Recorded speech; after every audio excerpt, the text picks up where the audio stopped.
Boa noite.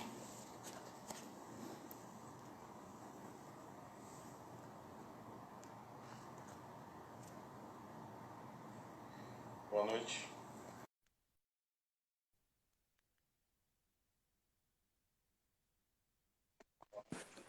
Boa noite. E aí, E Lúcio? aí, Cláudio? Estamos online. Pronto. Estamos aqui juntos para bater um papo sobre performance e coisas ao vivo. Tá me ouvindo? Sim, estou te ouvindo bem. Bora lá. Vamos lá. Temos 4 pessoas aí no nossa sala. Quer esperar mais um pouquinho? Talvez assim, só uns 3 minutos, né? Então eu vou Porque, aproveitar para falar de hoje. Hoje é dia 16, nesse mesmo dia e horário que a gente está aqui fazendo essa live, estão acontecendo outras lives. Eu soube agora que tem um concorrente forte, assim, que é o Pepeu não, Gomes. tá impressionante. Temos que fazer um cronograma de lives, né? Pepeu está fazendo live hoje, mas não é só ele. Hoje é o dia disso aqui, ó. É o dia do Leopold Bloom, é o Bloomsday, é o dia do James Joyce, é o dia que supostamente foi no dia 16 de junho também que se passa a Odisseia, escrita aqui nessa tora, que é o Ulisses do James Joyce, o livro mais comentado e menos lido da história da humanidade, né? Mas que é um dos mais importantes romances modernos, né? E que narra um dia na vida do Leopold Bloom. Isso tem a ver com o que a gente vai falar hoje também, né? Pensando por que Legal. o James Joyce conseguiu narrar um dia na vida do Leopold Bloom. Hoje a gente está comemorando o Bloomsday, o dia de Bloom, que a essa hora está acontecendo zilhões de lives no mundo todo, porque é pela primeira vez na história a gente não vai ter comemorações presenciais. Quer dizer, claro, lá na Irlanda deve estar juntando gente em algum pub lá, alguma coisa assim, né? Que a história se passa em Dublin, né? Então deve ter gente lá comemorando, mas aqui a gente não está podendo ir para o bar comemorar o dia de Bloom. Mas vamos lá, eu acho que agora já Massa. já estamos com bastante gente. Vamos, temos 13 pessoas. Isso, massa. Acho que dá para começar e temos que ser pontuais, né? Sim, Afinal, temos um prazo aí de uma uma hora. hora. Então eu queria agradecer a coordenação desse projeto que chama Lives do Secult. O Secult é um Centro de Cultura, Linguagens e Tecnologias Aplicadas da Universidade Federal do Recôncavo da Bahia. E ele acontece semanalmente, sempre às 19 horas, com vários convidados de várias temáticas. Hoje a gente tem como tema arte ao vivo, que performance é essa, que será realizado pelo professor, mestre, doutor em comunicação e semiótica pela PUC de São Paulo e professor adjunto do próprio Secult, o Centro de Cultura, Linguagens e Tecnologias Aplicadas. O professor Lúcio Agra tem bastante experiência nessa área de comunicação e artes, e também é poeta e artista da performance e curador no campo das artes. Então, a minha função aqui é de mediar, né, trocar algumas impressões sobre suas falas e talvez no final, se a gente tiver um tempinho, recuperar algumas perguntas dos participantes para ampliar o debate, se você tiver disponível, né? Então, eu começaria com uma pequena provocação, no sentido de que o que é performance? Seriam 3 perguntas conjugadas aí. O que é performance, né? Porque a gente tem uma referência da performance a partir dos anos 60, principalmente, e a partir de um grupo muito específico da americano, Fluxus. Depois isso se expande para vários campos, e na República Tcheca também Tem. vai aparecer artistas radicais que Isso, usam o corpo como elemento de intervenção de campo isso. artístico. Mas isso se desdobra em vários aspectos, e já passamos muitas décadas aí, e o conceito de performance provavelmente foi se alterando a partir das novas experiências. Então, eu perguntaria o que é performance e quais os elementos que compõem a performance enquanto experiência artística, se é que existem elementos fixos, né? E se essa performance sempre esteve caracterizada pelo o corpo como centro do acontecimento, né? Mas hoje a gente vê uma imbricação muito radical entre corpo e tecnologia. Aí eu pergunto também, o corpo continua sendo o centro do advento da performance?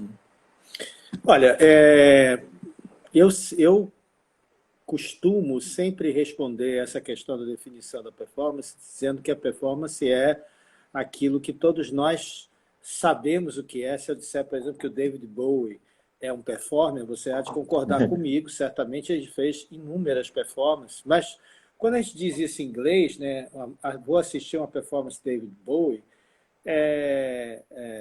quando se dizia isso, né, você estava dizendo que você ia assistir um show do David Bowie. Né? Então, a palavra performance, mesmo no inglês, implicou um deslocamento de uma situação que era uma situação normalmente identificada com shows, com apresentações ao vivo, enfim, com um espetáculo, vamos dizer assim, essa ideia de espetáculo. Mas, justamente porque foi um deslocamento disso, a performance faz parte daqueles campos de conhecimento que foram surgindo justamente a partir dos anos 60, principalmente, que tem que ver com assuntos, temas, formas de compreender as coisas que não são estáveis, né? Coisas que são difíceis de compreender e híbridos de coisas. Né? Então, até em 1966, o Dick Higgins, que fez parte do grupo Fluxus, ele publicou um manifesto, que é o Manifesto Interarte, que ele identificava essa situação das misturas entre linguagens. Né? Quer dizer, se em um determinado momento, que foi o momento modernista, você teve essa busca por aquilo que era o essencial de cada linguagem, nesse outro momento, que alguns chamam de pós-moderno e tal, é o momento em que, mas enfim, o que vem dos anos 60 para cá é um momento em que há não mais essa busca, mas uma busca de relações entre linguagens. Nesse sentido, a performance pode ser muitas coisas, até o ponto que a gente não tem condições de definir o que é performance. O Richard Schechner diz isso, que você não pode se arvorar, ser especialista num determinado assunto como esse, como performance, porque a cada momento estão se inventando novas formas de se fazer performance no mundo afora, e você não está acompanhando isso. Eu posso dizer tranquilamente para você assim, vamos falar sobre cinema, ou vamos falar sobre teatro, estamos mais ou menos de acordo com aquilo que a gente está falando. A gente sabe mais ou menos do que a gente está falando. Vamos falar de pintura, vamos falar de escultura, de dança. Né? Por mais que haja inovações, a gente sabe que a gente está falando mais ou menos da mesma coisa. Mas em se tratando de performance, a gente sempre tem essa perspectiva de que pode ser coisas que a gente jamais imaginasse. Né? Então, a performance é efetivamente uma dessas formas que estão explodindo no século XXI, né? Que são difíceis de definir, senão, talvez, no meu caso, eu acho sempre que é imune à definição, né? Característica que, aliás, foi uma coisa muito ambicionada pelas próprias artes experimentais em todas as épocas. Né? Quer dizer, você pega todos os artistas experimentais, todos os artistas que buscaram a invenção, que buscaram a descoberta, eles sempre estavam procurando algo que fosse, que trafegasse dentro dessa esfera do insuspeito, do imprevisível, né? E, portanto, daquilo que seria dificilmente decodificável, dificilmente definível. Né? Então, assim, a primeira pergunta eu responderia, não há uma definição de performance, há muitas e muitas e muitas definições diferentes de performance, de acordo com a época que você está falando, de acordo com a localização geográfica que você está falando. Hoje você tem performance no mundo todo, não é só essa performance que você mencionou, que começou, que se fala sempre dos Estados Unidos e tal, né? Mas, na verdade, até isso é uma coisa que está sendo posta em questão. A gente, por exemplo, aqui no Brasil, considera como um precursor da performance, de todo fato e direito, como um criador da performance brasileira, o Flávio de Carvalho, pelo menos por enquanto, que a gente ainda tem que levantar muito mais gente, né? Mas digamos que seja o Flávio de Carvalho, cujas performances, a primeira experiência número 2 é lá do começo dos anos 30. Portanto, a performance pode ter começado no Brasil nos anos 30. Né? Então, é difícil, inclusive, ter esses marcadores temporais, porque se você for olhar em retrospecto, por exemplo, na própria bibliografia em inglês de performance, você vai encontrar a aparição do termo lá nos anos 50, com uma certa frequência. A partir dos anos 50, na sociologia, nas ciências sociais de modo geral, na antropologia, na linguística, o famoso texto lá do Austin sobre a performatividade, tudo isso é da década de 50. As conferências, né, da Harvard sobre performatividade, que ele lançou o termo performatividade, são dos anos 50. Quer dizer, então, a origem disso é muito questionável também. Então, nesse sentido, também é difícil.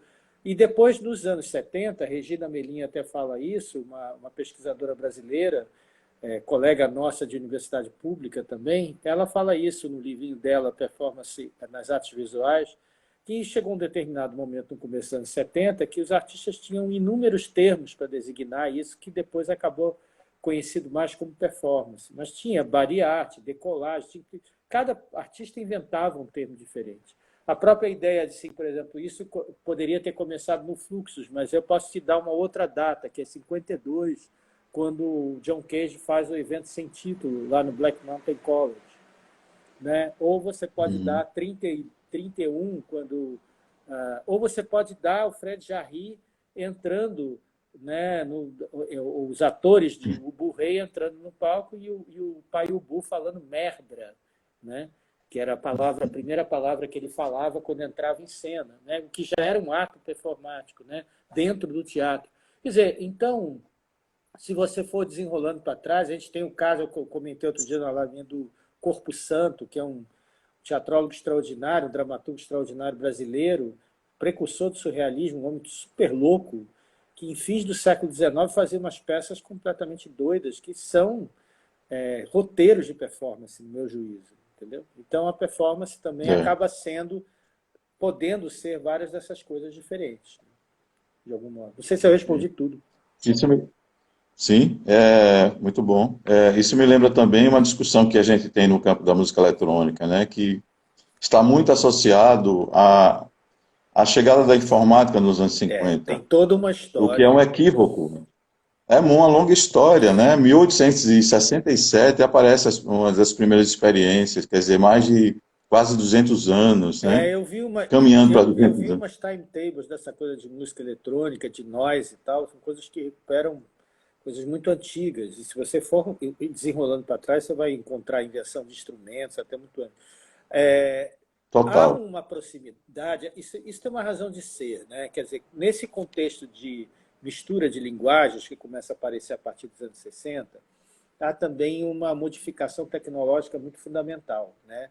Você e eu fomos contemporâneos de uma transformação no mundo da eletrônica na música, que é uma coisa que, às vezes, se você olha em retrospecto, você diz assim, puxa, em pouco tempo, muita coisa se transformou muito fundamentalmente. Veja que, por exemplo, a gente ouve aqui muito na Bahia o arrocha, né? E o arrocha é baseado num ritmo que era um ritmo de teclado eletrônico, né? E esse ritmo de teclado eletrônico, por sua vez, deriva de um ritmo que é um ritmo antigo, latino, que é o beginning, né? E aí, assim, você vai vendo que, na verdade, a invenção, muito provavelmente a invenção, já vou chegar na performance, a invenção do teclado portátil, como Cassiotone, essas coisas, modificou completamente a própria performance musical. Porque você pode introduzir aqueles elementos... Lembrar o Moog, né? Você pode, por causa da portabilidade, você pode introduzir aqueles elementos que o Kraftwerk, por exemplo, nas performances deles ao vivo, já estavam buscando, que era você poder produzir um som potente com um equipamento pequeno que você poderia movimentar. Então, você poderia fazer aquele gestual de robô que eles faziam com mais facilidade. Né? A aparição dos teclados, dos melotrons, tudo isso modificou completamente a forma de tocar. Você se lembra que a partir dos anos 70 começaram a aparecer aqueles tecladistas que tocavam em 2 teclados, 3 teclados ao mesmo tempo. Isso virou um modo de tocar, um jeito de tocar, um modo de fazer música, ou seja, uma performance, que inclusive nos motivava. Quer dizer, a gente assistia aquilo e a gente dizia assim, pô, você provavelmente viveu isso, né? Ser tecladista é ficar fazendo aquela coisa toda de tocar em vários instrumentos simultaneamente. Quer dizer, essa transformação tecnológica, assim como a transformação do vídeo, por exemplo, que com um magazine de 90 minutos você podia ficar filmando e você mesmo podia se filmar. Quer dizer, um dos pioneiros da performance, que é o Vitor Aconte, tem uma série de performances que ele fez em casa para uma câmera de vídeo e depois mandou isso para a galeria. Né? Essa transformação foi absolutamente essencial e ela já vinha de uma transformação anterior, né? Que era da portabilidade da câmera, câmera Super 8, câmera 16 mais portátil, tudo. Quer dizer, essas tecnologias, o desenvolvimento dessas tecnologias, desde a fotografia e por aí afora, mas sobretudo a partir do momento em que elas se tornam eletrônicas, elétricas, eletrônicas, digitais, elas vão conformando novos modos de se estar em presença diante dos outros. Você veja que a máquina fotográfica mesmo, colocada aqui na altura do peito para fotografar outra pessoa, já é um tipo de organização diferente daquela câmera fotográfica que o cara se enfiava atrás com um pano na cabeça, preto, para poder fotografar as pessoas tinham que ficar paradas, porque o flash demorava para explodir, né? E aí, se você se mexesse, a foto saía borrada.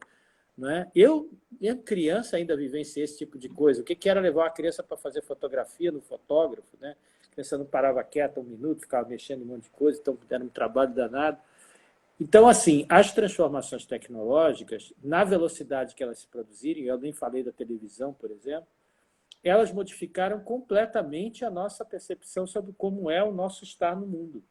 O que nós fazemos? Assim, eu costumo dizer, por exemplo, que os artistas da performance que estão aí hoje, desde pessoas mais velhas como eu até pessoas bem jovens, elas não podem desdenhar da importância que a televisão teve para elas.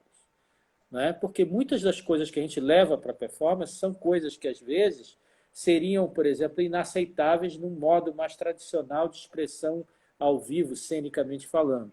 Você há de convir que é muito mais difícil você colocar a Xuxa uma paródia de Xuxa numa peça de teatro. Hoje, menos. Ou numa peça de dança do que você colocar num evento de performance. É mais provável que você vai encontrar esse tipo de situação na performance. Quer dizer, então, a performance também virou uma forma de você recolher, de você fazer uma rapa nesse universo da cultura pop. Né? Inclusive, a pop art tem uma importância muito grande para a performance, por causa da repetição, né, do clichê, de uma série de coisas que também estão presentes na performance. Então, é decisiva essa participação. Agora, hoje a gente tem um dado a mais, que é esse que a gente está vivenciando agora. Né? A gente caminhou para algo que a gente falava, assim, por exemplo, lembra das histórias em quadrinhos do Dick Tracy, que ele conversava com o relógio? Quer dizer, isso é o que acontece hoje. Né? Hoje você tem a possibilidade de você transmitir em tempo real. Quando começou a internet, você se lembra que isso era um negócio assim que tinha que ter milhões de dólares para você fazer isso. Hoje você faz isso no celular aqui, né, rapidamente. Então, isso também determina um outro tipo de comportamento, um outro tipo de ação, um outro tipo de pensamento. Você vê o app que está fazendo sucesso aí agora, um outro tipo de pensamento sobre o rosto. O que é o rosto para a gente? Né? Essa coisa que foi discutida lá, até na filosofia, pelo Deleuze. Né? O que é essa rostidade que nós estamos construindo, né? Que é um tipo de performance do corpo, em que o corpo tem uma centralidade. Sim, você tinha perguntado isso, né? Sobre a centralidade do corpo também. Inevitavelmente, todas as tecnologias, para responder por aí, elas estão voltadas, na verdade, para dialogar, mesmo quando elas negam, né? Dialogar com os corpos humanos. Né?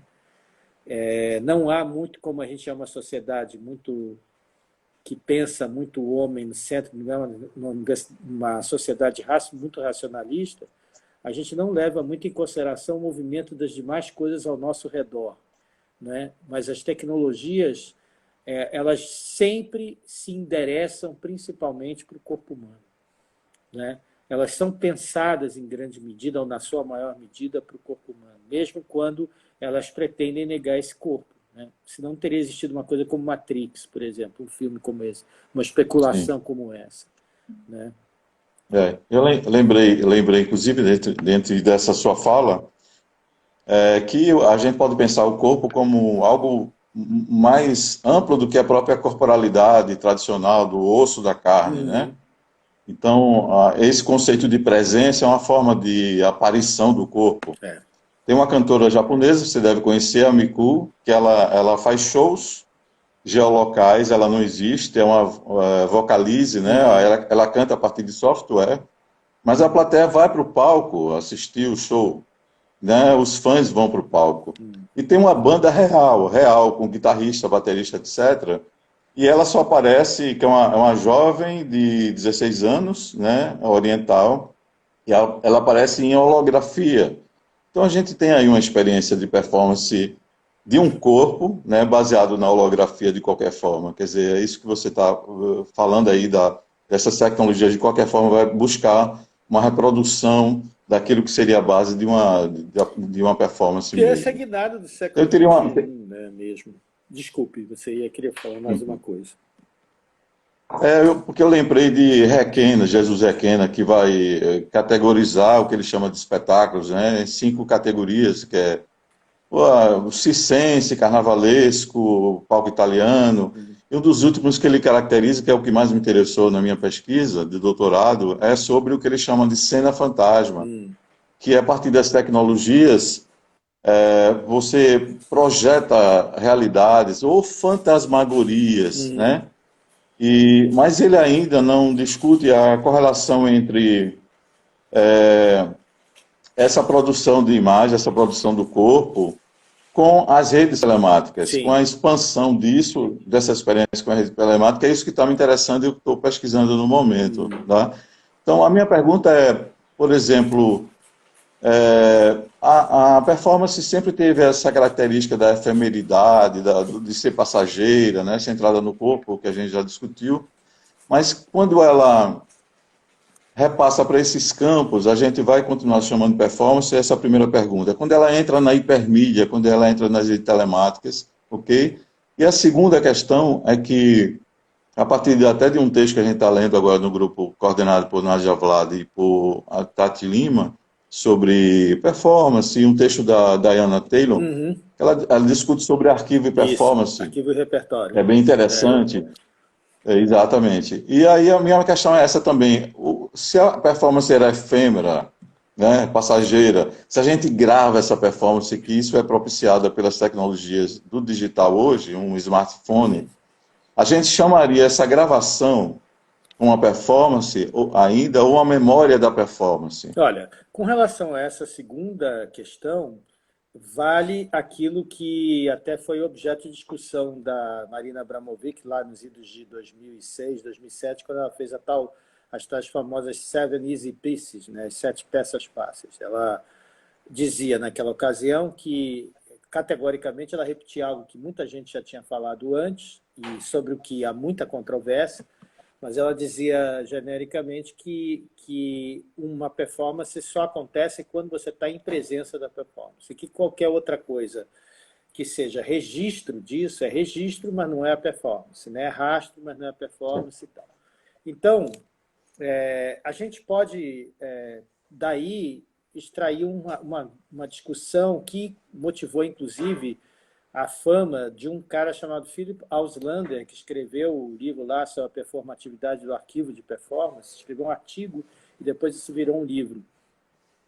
E esse autor pegou essa ideia, né, da performance e da reperformance, que é você fazer de novo uma performance que foi feita, porque o argumento da Marina era o seguinte: só um artista da performance vai compreender como é a performance. Então, só um artista da performance que pode fazer.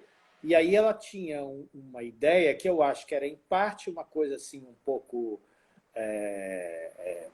de conservação da própria performance e tal, de preservação da ideia, e, em parte, também uma oportunidade para ela de pensar o próprio trabalho, que era fazer algumas performances históricas, porque o argumento dela é que essas pessoas hoje não poderiam ter visto a performance do Chris Budden, uma performance antiga. O detalhe é que esses artistas todos, uma boa parte deles que ela refez as performances lá no Guggenheim, eles ainda estavam vivos e não estavam mais interessados em fazer performance, inclusive não gostavam mais do termo.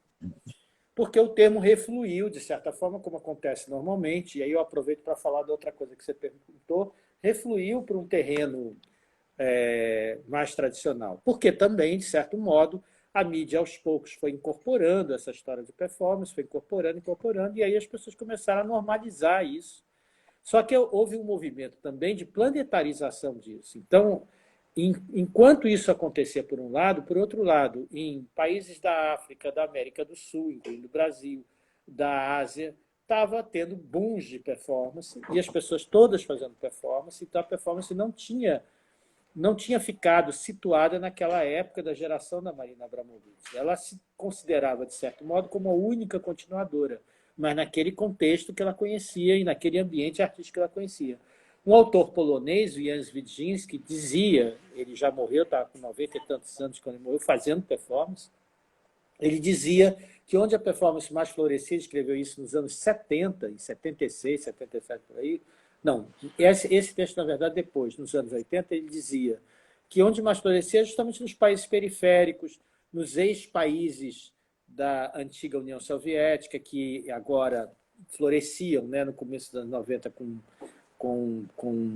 em alguns lugares, naturalmente, não em outros. Outros foi muito terrível. Mas floresciam, tinha toda uma cultura nova e tal. Então, havia uma retomada disso. E o termo performance, por sua vez, é o termo mais vilipendiado, que todo mundo sempre pergunta, mas isso já não está... O termo ainda faz sentido e tal, mas é o termo que não consegue ir embora. Ele permanece, Sim. por mais que se fale... Olha, você pode... Performance, se fosse um objeto, você podia bater, jogar, quebrar, tirar na parede e tal, ele continuaria existindo. É um termo que tem um nível de resistência à realidade que é uma coisa impressionante. E ele continua, para uma palavra ter essa performance, é porque ela tem uma significação muito profunda, e tem. Né? Na verdade, as etimologias que apontam para a origem da palavra apontam para coisas muito antigas nossas, né? Em todas as civilizações. Né? Porque, na verdade, todas as civilizações têm performance. E aí eu vou para aquele outro ponto que você está falando. Eu não conheço muito o trabalho do Requena, mas eu tenho a impressão que talvez uma explicação para isso é porque ele esteja interessado, como outros autores que trabalham com teatro estão interessados, na questão da cena, na questão do espetáculo. Né? E, portanto, não conseguem perceber algo que é difícil mesmo de perceber na performance, que é onde ela escapole disso, onde ela não é isso, e em que medida ela, de certa forma, é o fora disso. Né? Isso implica em você considerar também que a própria noção do que é espetáculo, do que é cena, do que é palco, tudo isso sofreu profundas transformações. Bom, em termos de teatro, sofreu profundas transformações ao longo do século XIX, por exemplo. Né? O que nós conhecemos hoje como teatro corresponde a uma imagem do teatro que se forjou em fins do século XIX, para falar em específico da questão da constituição da prática, né, artística conhecida como teatro. Assim como a prática artística conhecida como dança hoje está muito referenciada na maior parte dos lugares por duas visões, basicamente. A que é a dança que acompanha a música e a que não acompanha a música. Né? E assim por diante. Quer dizer, há profundas transformações também nas linguagens que nós já herdamos. O que nos faz, inclusive, especular sobre para onde irão essas novas linguagens. Eu dou dois exemplos. Cinema, né? Que se dizia, por exemplo, o cinema com o vídeo, o cinema vai acabar. O cinema não acabou, mas ele se ressignificou, tornando-se a representação de um determinado tipo de concepção do que se pode fazer com imagem, movimento, com audiovisual, que acabou se situando numa certa época, que dificilmente vai ser superada, né, no êxito conseguido. Né? Quer dizer, nós vamos ter que pensar em outras formas de fazer Kubrick no século XXI, porque aquilo que o Kubrick fez com celuloide, com o filme 35, é irrecuperável. Né? Só ele mesmo conseguiu fazer aquilo. E assim por diante. Quer dizer, várias outras linguagens também foram sofrendo profundas transformações e ao mesmo tempo, estão entrando outras. não é? Então, a cada ano que passa, por exemplo, a obra, em sua grande maioria plagiada de muitos lugares, do Led Zeppelin, está se tornando um clássico. E é lida como clássico. E acaba sendo transformada numa espécie de modelo, inclusive um modelo de execução. Não é? Cada vez mais há analistas que demonstram por A mais B por que aquela escolha que foi feita ali. Não é? Eu acompanho isso mais de perto por causa da bateria. Né? O John Bonham, a cada ano que passa, ele ganha uma dimensão tão gigantesca que os fabricantes do instrumento bateria têm como referencial algumas das coisas que ele inventou. Não é? Ele e outros artistas, mas ele é um desses que... O jazz, eu não preciso nem falar nada, né? O jazz já está efetivamente consolidado nesse sentido. Então, você tem a aparição de uma série de formas artísticas que, a despeito de serem formas que parecem estar ligadas a outras formas, no caso, a música, né, o rock, o jazz, tudo isso, elas, ao mesmo tempo, vão ganhando, como sempre aconteceu na história das artes, uma autonomia, elas vão ganhando um universo de funcionamento próprio. O mesmo está se passando na performance, eu acho. Né? Quer dizer, a performance também, a essa altura do campeonato, ela tem capítulos e capítulos de história. E ela tem os capítulos e capítulos de história que são a história oficial, constituída a partir de um referencial, que é o referencial estabelecido pelos Estados Unidos e pela Europa, ou seja, o referencial clássico do hemisfério norte. Ora, a gente está vivendo hoje uma modificação na história da arte que põe em questão, por exemplo, todas as outras histórias de outros povos, inclusive dos povos colonizados. E como se constitui isso? Porque esses povos colonizados tiveram contato com a arte do colonizador, mas disso fizeram outras coisas. Então é lícito que você fale, por exemplo, hoje de uma outra história da performance que não é mais a história da performance dos Estados Unidos. A gente está trabalhando nisso, eu e várias pessoas, eu não estou sozinho nisso, não organizadamente como grupo, mas eu digo assim, há muita gente hoje interessada em recontar essa história do ponto de vista, por exemplo, da performance africana, não é? E não só da performance africana, mas dentro do continente africano, as inúmeras variações que podem existir aí, a performance asiática, a performance sul-americana também, que, como a gente sabe, quando vem para o Brasil é uma coisa, quando vai para a Colômbia é outra. Então, a gente tem múltiplas histórias sendo construídas aí. Então, o que faz pensar que provavelmente a gente também vai ter outras narrativas sobre em torno ao entendimento do que seja performance, e a gente vai entender essa linguagem, vai cada vez mais entender essa linguagem como uma linguagem mesmo, até porque ela está se incorporando ao cotidiano das pessoas. Né? As pessoas mais conscientemente do que nunca hoje falam de si quando estão fazendo uma performance, ou pensam no caráter performático de suas ações quando o fazem. Né? Então, acho que é meio por aí. Você falou de Kraftwerk, eu lembrei de uma experiência que para mim é muito especial, que aconteceu em julho de 2018, né?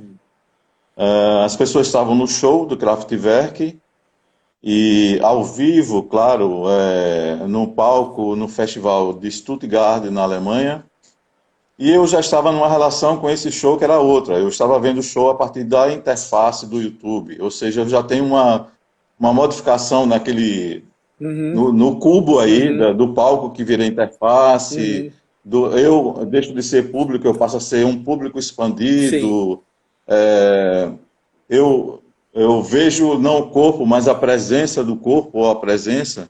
Mas durante o show do Kraftwerk, para piorar, digamos assim, a experiência estética de como a gente nominar isso, um astronauta direto do espaço sideral participa diretamente através do streaming, né, em tempo real, de uma música do Kraftwerk com um tecladinho digital. Então você tem aí uma série de camadas de interface, né, dentro de um palco que já é uma performance, a gente pode chamar de performance, e de uma performance remota que dialoga com a geolocalidade e que se expande para remotamente através das redes digitais. Quer dizer, é muito complexo mesmo esse momento que a gente está vivendo, né? Algumas pessoas estão perguntando, inclusive aqui no chat, sobre isso, como é que é a performance tempo real e tempo diferido, está falando agora aqui, como é a performance nesse momento de pandemia, de isolamento, dessa execução ao vivo. A gente tem discutido muito isso, pessoal, a Nádia participa disso também, dessas discussões sobre som e mídia e tudo, e música e mídia e tal. Uma das coisas que tem se expandido muito, além dos programas para as pessoas fazerem teleconferência nesse período de pandemia, né, que a gente ainda está só começando, isso vai virar um acontecimento histórico, a gente vai falar no futuro. Naquela época da pandemia, eu fazia tal coisa, né? Depois da pandemia eu fiz isso, antes da pandemia eu fazia aquilo e tal. É um marco temporal muito sério e que vai modificar profundamente a gente, né? E uma das coisas que está crescendo, além desses programas de comunicação, assim, surgiu uma questão. Esses programas de comunicação todos são baseados em protocolos que pressupõem e ignoram. É como a história do DVD, né? Você ficava parado numa cena assim, para economizar informação, se você tivesse uma cena que você estava parado, aquilo estacionava, porque você não precisava alimentar de novos bits e bytes, né, a mídia que você estava gravando. Quer dizer, você ficando parado, você não estava acrescentando nenhuma informação nova, né?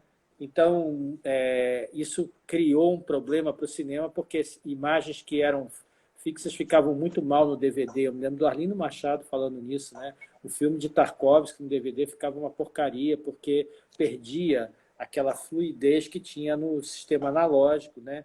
No digital, aquilo tudo virava número, e aí, quando não acontecia nada, ficava aquela mesma cena continuamente. A gente dá como tranquilamente esse lag, por exemplo, essa decalagem que existe entre eu falar e você me ouvir do outro lado, né? As pessoas estão me ouvindo aqui com 20 segundos de atraso do momento que eu estou falando. Isso aqui é tranquilo. Agora, 20 segundos de atraso na emissão do som, quando você está tocando, é um absurdo. Então, o que está acontecendo?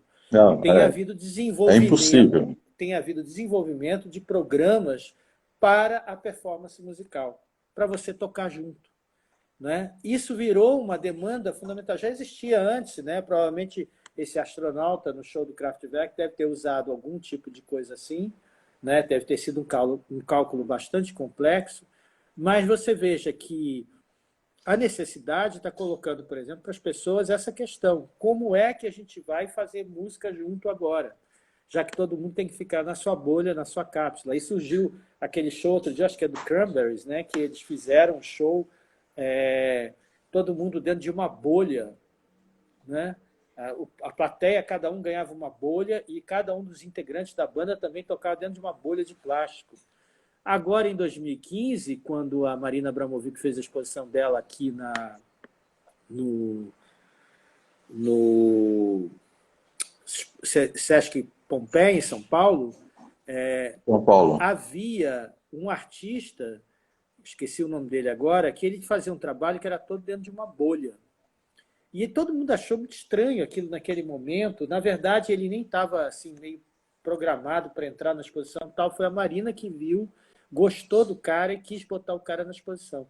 E ele passava o tempo todo dentro dessa bolha, né? Ele teve uma visão premonitória, né? Porque, efetivamente, e havia aquela tal história, você deve lembrar, do menino da bolha, né? O menino que não podia ter contato, tinha que ficar... Nós todos viramos menino da bolha, né? Se a gente sair na rua, quase isso, quer dizer, você tem que estar dentro de uma bolha. Então, bolaram esse negócio. Você veja quantas transformações fundamentais vão se dar a partir disso. Quer dizer, em termos musicais, por exemplo, em termos de teatro, por exemplo, como que você vai fazer arte ao vivo se você não está ao vivo? Vai ser preciso rever a noção de ao vivo. Eu acho que isso é uma outra coisa interessante. Sim. Próximo da sua morte, o Renato Cohen, que escreveu Performance como Linguagem, que é o principal livro que a gente tem no Brasil sobre o assunto, o Renato estava discutindo justamente essa questão da presença e da tecnologia da performance, né? Ele estava escrevendo justamente sobre a tecnoperformance, né? Sobre o que significava. A gente tinha feito uns 3 ou 4 eventos dessa coisa de, naquela época, internet, transmitir via internet. Essa época que eu estou falando é 2001, 2002, significava você mandar um sinal para uma câmera e a pessoa receber do outro lado, a taxa de refresh da imagem era de 1 minuto. Então, você podia fazer, como o Johannes Biringer fez lá, uma performance que ele botava uma bola e botava uma outra coisa. Ele pegou coisas típicas do Brasil, né? Uma bola de futebol, uma outra coisa assim, e ele ficava movendo esses objetos diante da câmera, né? Ah, é o Flaming Lips, ó, das bolhas no palco. O Guilherme está falando aqui. Flaming Lips, a banda Flaming É Lips. exato. Tem várias pessoas falando aqui, depois eu vou tentar juntar essas questões para a gente responder, né? Mas então, o Birner mexia essa bola, e aí assim, a gente percebia que a bola tinha se mexido 1 minuto depois dele ter mexido, né? Era uma taxa muito lenta, então você não tinha essa presença. Mas já naquele momento ele estava pensando sobre isso. O que, que vai significar? E será que a gente vai poder falar de presença do mesmo jeito que antes? Ele defendia uma tese que eu acho que ele acertou em cheio. O que modificou foi o que nós entendemos como sendo estar em presença, né? O próprio Gumbrecht escreveu sobre isso, Hans Ulrich Gumbrecht. A produção de presença é algo que vai, isso está claro no livro dele, vai se modificando ao longo do tempo também. Ele mesmo faz um histórico, né, dessa modificação ao longo do tempo. Eu acho que isso é um guia seguro para a gente entender que o que nós entendemos como estar em presença, estar ao vivo, né? Você veja, a gente chama isso tudo o tempo todo de live, de ao vivo. Eu estou vendo aqui escrito ao vivo, eu estou ao vivo nesse momento. Tudo que eu falo, as pessoas me ouvirão. Essa é a concepção de ao vivo que está rolando nesse momento, né? Não é mais necessariamente o encontro com os corpos, mas há alguma coisa desses corpos que está sendo disseminado, né, transmitido e recebido por outras pessoas. A gente vai ter que se acostumar, né, com esses outros protocolos, ou a gente vai ter que inventar formas de modificar isso, né, que é o mais interessante, naturalmente, né? Mas eu acho que não Porque deixa de a ter ideia, performance, né? É um outro tipo de performance. a ideia do ao vivo sempre esteve associado à ideia de espetáculo, né? Os espetáculos são ao vivo, né? Mas E o que a gente vivencia hoje talvez seja um ao vivo expandido, aí por conta das redes remotas, né? eu só E eu queria. eu só queria fazer um reparo em relação a isso que você falou de ser associado à ideia de espetáculo. Isso é uma associação que é feita a partir justamente do século XIX, quando que se consolida, essa é a minha opinião, isso é um ponto de vista meu, quando se consolida uma certa concepção à qual nós nos acostumamos a chamar por esse termo, né? Que é um tipo de organização daquilo que já se fazia antes de outros modos e que tem um certo arranjo, inclusive coincidente com a consolidação do capitalismo em nível internacional, enfim, as formas hegemônicas e a Revolução Industrial, né? Então, assim, a gente criou esse hábito muito em função de um hábito que já nos foi apontado anteriormente, ou já foi construído nas sociedades que eram as sociedades europeias, onde se desenvolveu isso. Por exemplo, só vou dar um exemplo para isso. Se você for fazer um estudo sobre o desenvolvimento das casas de ópera nos países colonizados em relação aos países colonizadores e como isso se dá, a criação das casas de ópera, que são os ancestrais, vamos dizer assim, dos nossos teatros municipais, é uma criação que se dá sempre em função de um certo fluxo econômico. Então, ela se dá, por exemplo, no Sim, Brasil, na época da explosão das minas de ouro e diamantes nas Minas Gerais. Aí você tem casas de ópera, né? Se criam casas de ópera. É muito recente, do ponto de vista histórico, essa nossa ideia.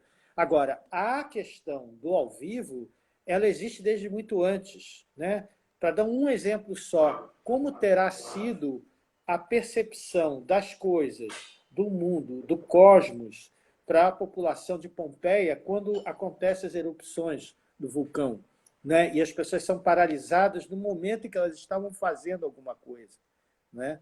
O que isso significa, inclusive, para a cosmologia, né? Da religião, né? Que é uma religião muito animista também, né? Romana, por exemplo, né? O que significa essa invasão do mundo dos deuses no mundo dos homens, né? E, ao mesmo tempo, essa petrificação de tudo.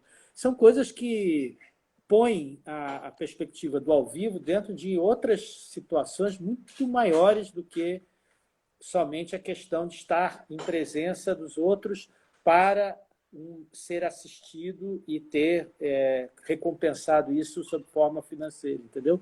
É isso que eu queria dizer, desculpa. Exato. Não, mas é isso mesmo. Foi muito bom a observação.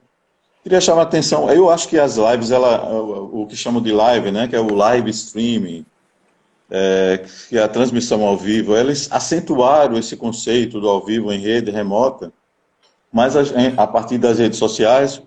Mas lembrando que o Instagram foi criado em outubro de 2010, É bem né? recente. E essa explosão vai acontecer 10 anos depois, por conta do Covid, obviamente, que ele deu uma acentuada nisso. Mas a gente mesmo nesse campo de tecnologias, muito intensas, né, no campo das tentativas de experiências ao vivo a partir das redes telemáticas. E eu citaria um exemplo que eu acho bem interessante, que acontece aqui no Brasil, que é de 2004, um projeto chamado Pause and Play, do pessoal do Recombo de Olinda, Recife, né, onde eles fizeram a conexão com o Ping FM da Alemanha, e onde eles trabalharam com músicos da Alemanha, tocando lá à distância, remotamente, e músicos de Olinda, Recife, tocando remotamente, criando uma espécie de banda virtual. Sim. Estamos aí falando de uma época que é 2004, onde nem o Instagram existia. Eu falaria de antes disso. Ó, a Nádia está dizendo aqui que parece que a live vai acabar daqui a pouco. Né? E o pessoal está falando... Daqui a 15 minutos. Daqui a 15 minutos. Eu vou Uhum. citar só mais um exemplo disso. Não, mas assim, a gente pode abrir para perguntas agora. Eu só queria dar esse exemplo. Antes disso, eu participei... Tem algumas aqui. Eu participei com o Renato na exposição Arte e Tecnologia, que inaugurou o Itaú Cultural lá em São Paulo, e ela foi inaugurada com uma live, na verdade, com uma transmissão em teleconferência com... Aquilo foi uma maluquice, que era computador Pentium, com modem de 57, sabe? Uma coisa assim completamente arqueológica, né? E a gente fez isso com o ZKM de Karlsruhe. A gente fez uma transmissão simultânea com o ZKM de Karlsruhe. As pessoas faziam isso, mandavam coisas. No final, a gente descobriu que eles não estavam vendo nem ouvindo a gente, mas a gente estava recebendo todo mundo lá. Então, essas histórias têm zilhões de histórias anteriores. Agora vai começar a surgir isso. Não demora muito, já deve ter um livro de alguém contando a história das lives de todos os tempos, né? Isso aí vai ser uma doideira. Mande as perguntas aí, Cláudio, para a gente não respeitar o tempo. Eu vou dar uma corrida assim, nas perguntas, porque aí você pode fazer um pacotão, digamos, e tentar respondê-la, tá? Tá. A Nádia está temos aí mais... a gente pode retornar e ficar mais uma hora. Mas meia hora. Mas não, eu acho que tá bom. Vamos lá para a pergunta. Liga aí. Então, a Tati Lima pergunta se a sincronia... A Tati Lima pergunta se a sincronia entre as ações da ensinação e da recepção é condição essencial da performance. Ok. A Marina Mapurunga, como vocês veem o lugar da performance nesse momento de isolamento? De alguma forma você já tocou nisso. Foi a mas pergunta junto com a pergunta de... respondendo. Exato. E de alguma forma você também já respondeu a pergunta da Nadia Vlad, que é como você pensa a performance ao vivo e a gravada, que você já discutiu sobre o tempo diferido, né? E, de novo, a Tati pergunta sobre, pegando a carona na pergunta de Marina, as tecnologias relativizam a partilha do espaço entre performance e plateia? Relativizam e não. Tem ainda... Eu acho que elas criam um outro espaço também. Na verdade, assim, é parte daquilo que eu tinha falado antes.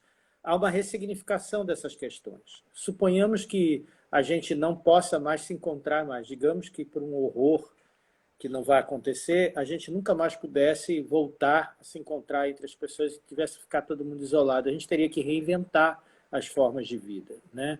Então, a gente vai fazendo sucessivas adaptações disso.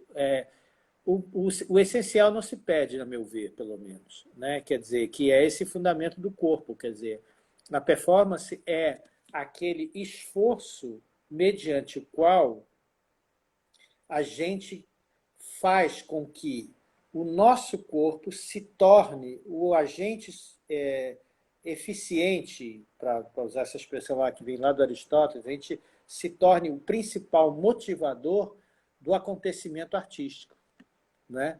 Que é Sim, aquilo que, por exemplo, não pode faltar quando um poeta, por exemplo, recitar um poema, mesmo que ele seja xoxo recitando, mas há uma presença corporal ali, né? É esse sentido, né? A Nádia está pedindo para avisar que para você não esquecer de gravar.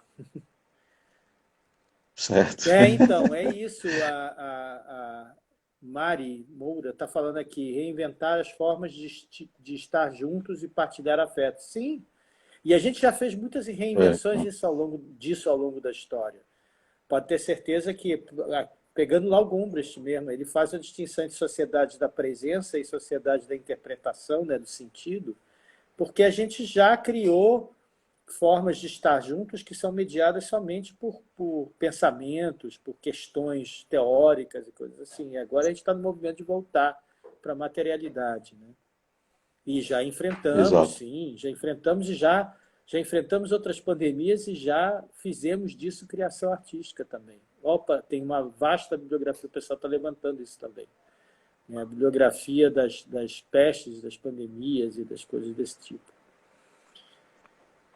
Tem uma observação aqui do Jeff Kise, que é curador em São Paulo, que ele pergunta, ele comenta, né, mas os museus e espaços expositivos se utilizaram de registro de performance em fotos e muitos Isso, em vídeos. E recentemente, numa exposição onde era apresentada a performance de mar e pancake. E ele comenta ainda que essa exposição era apresentada em vídeo projeção, itens que ela utilizava na performance, e alguns itens originais e outros recentes. Está falando isso, eu de vi uma isso na transposição exposição. também. A Marina, a Marina Abramovic, novamente, que inaugurou isso lá para os idos de 2010, ela inaugurou um padrão que já estava sendo feito, né, de exposições que são... Eu mesmo curei uma exposição que foi o Retro Performance, eu e mais 4 curadores, curamos uma exposição que era toda baseada em registros audiovisuais e em reprodução, em xerox de objetos que tinham sido parte das performances, né? Ou seja, cartazes e coisas assim, os vestígios, né? Isso foi todo o assunto que foi desenvolvido por aquele cara lá, o Auslander, né? Quer dizer, é o que ele chama da performatividade do arquivo de performance, né? Existe também a performance do arquivo, né? E essa performance do arquivo Sim, acontece no museu. O museu, o Templo das Musas, né? O museu também está tendo que se ressignificar nesse contexto. repensar. E agora, por exemplo, uma coisa que era departamento dos museus, que é esse negócio do museu online e tal, está virando uma das coisas mais importantes, vitais mesmo. Tinha museus que já tinham isso mais ou menos desenvolvido, isso tem sido fundamental. Ao mesmo tempo, isso tem levado muita gente que nunca tinha visto algo que estava no Louvre, coisa assim, a tentar ver, né? Já que não pode ir lá. Nada substitui estar lá, obviamente. Nada substitui. Mas a gente pode dizer que, genericamente, nada substitui nada, né? São outras formulações das coisas, né? Eu, naturalmente, prefiro estar em presença, né? Mas... Professor, eu queria fazer uma pergunta. Nós temos o quê? Mais 7 7 minutos. minutos, então, ótimo. Estamos nadando de Para braçada. finalizar, talvez, Hum, que é uma discussão, na verdade é uma questão minha também, uhum, e do grupo que estamos pesquisando, Tatiana, uhum, Naja Vlad e alguns colegas alunos, estudantes que estão pesquisando também na área de música uhum, e comunicação, sobre o conceito de performatividade e performance, que uhum. eu acho que tem havido um certo abuso, Tem. como se fossem sinônimos, né? Em algum momento você falou aí sobre Austin, que foi Uhum. ele que vai criar essa base do É, discurso da performatividade é. como algo ligado a atos performativos. E a Judith Butler Vai se se valer apropria do disso, conceito, atualiza e desloca para o é. campo da identidade de gênero, mas não tem nada a ver com performance, né? Não, tem a ver com Concorda com performance, sim. isso? E, na verdade, com o Austin também não tinha muito a ver com performance como a gente entende performance. Eu tive a sorte de fazer uma workshop de um dia inteiro com Juanos em 2010, eu acho que foi, um desses institutos hemisféricos. É pena que eu não estou lembrando o sobrenome dele. É um dos grandes especialistas de Austin, se foi muito cedo. O Juan fez questão de chamar a atenção disso. O que o Austin estava interessado era numa coisa que interessou muitos linguistas do começo dos Sim, anos da linguística, 50, né? né? Que era a questão da eficiência da comunicação, essas coisas que também motivaram lá o pessoal da teoria da informação e tal. Que ele estava pensando em atos da fala, né? Tanto que E não necessariamente da experiência tanto estética, que se chama, artística. genericamente, ficou se chamando aqui no Brasil, assisti até seminários sobre isso, de teoria dos atos da fala, quando ele começa a colaborar com Searle, com John Searle, né? O Winston Ledger Hall, Austin e o John Searle, que é a famosa teoria dos atos da fala de Austin e Searle. Mas o uso que Judith Butler faz disso é apropriado porque, na verdade, a ideia que estava por trás e que movimentou Derrida e toda a polêmica que se desenvolveu em torno disso, Derrida dizia que, na verdade, todo enunciado pode ser performativo, e ele tinha razão, e depois o Austin foi modificando, ao contrário do que se pensa, ele não se fechou na sua posição e foi modificando seu ponto de vista com o passar do tempo, era a ideia de que, na verdade, assim, você tem discursos, e os discursos enunciam certas coisas, e a gente tem socialmente construído. Isso era uma coisa que estava também naquele outro sociólogo, Erving Goffman, né, que falava sobre a vida, como viver em sociedade, tal. Quer dizer, isso está em muitos autores da época, essa questão de como nós fazemos as nossas representações do mundo, né? E a Judith Butler pega isso para falar da performance, de como nós aprendemos uma performance de gênero e fazemos essa performance, né? E, de fato, nós aprendemos como fazer, né? E repetimos essa performance de gênero e lutamos contra isso. Então, esse aprendizado é a nossa tomada de consciência.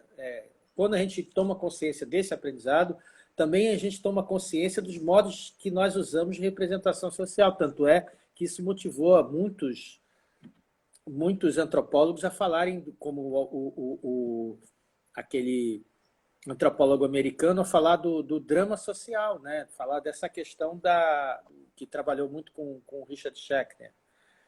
A falar do drama social, ou seja, falar dessa situação em que a gente parece estar o tempo todo dentro de uma situação de representação. A sociedade, o viver em sociedade, tem os seus códigos de representação.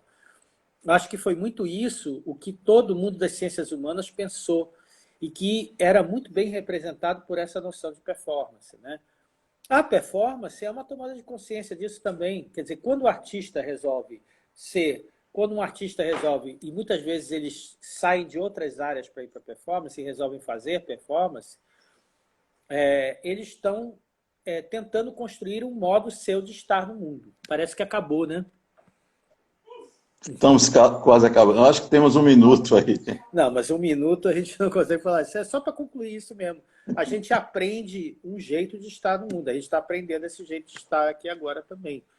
Trata-se basicamente disso, assim. E a palavra performatividade tem sido muito usada porque talvez ela represente bem essa ideia, né? Mas eu acho que também há usos e abusos disso, assim.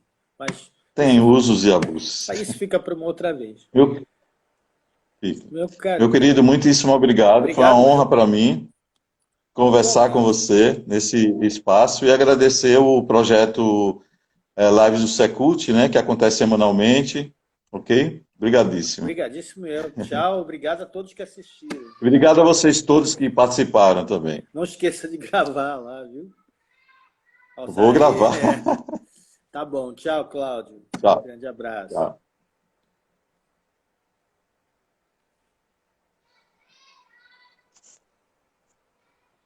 Deixa eu ver, isso é meu.